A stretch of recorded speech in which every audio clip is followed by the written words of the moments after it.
Well, Prime Minister Christopher Luxon says New Zealand stands shoulder to shoulder with Ukraine, having attended a virtual summit with other world leaders overnight to discuss the deployment of peacekeepers in Ukraine. The coalition of the willing call lasted 90 minutes, but was missing a crucial player, America.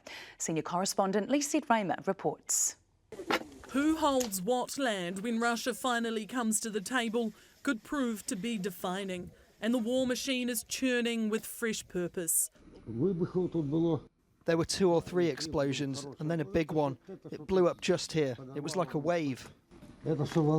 Russia unleashing more pain on Ukraine, continuing its lightning advance to reclaim Kursk, and now also amassing soldiers on the northeast border, with intelligence suggesting an incursion in the Sumy region is coming. Zelensky warning that Putin is attempting to sabotage the planned ceasefire to buy time to capture more territory. Donald Trump isn't worried. I'm getting, from the standpoint about a ceasefire and ultimately a deal, some pretty good vibes coming out of Russia. Europe is getting different vibes.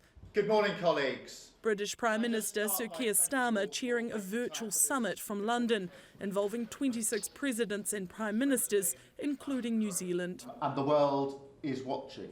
For 90 minutes, they discussed plans to put pressure on Putin and push him to the negotiating table, threatening greater economic sanctions and increased military support for Ukraine. Putin is trying to delay, saying there must be a painstaking study before a ceasefire can take place.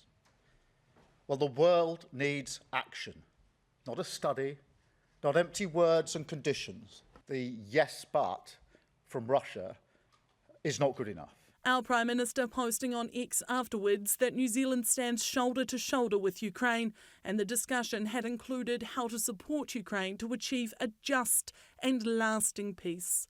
The proposed concept would see all willing countries create a peacekeeping force that would operate in Ukraine after a deal was done. How it would actually work is yet to be determined, with talks now entering an operational phase. Our militaries will meet on Thursday this week here in the United Kingdom to put strong and robust plans in place to swing in behind a peace deal. President Zelensky has made it clear a stable deal is dependent on that security guarantee.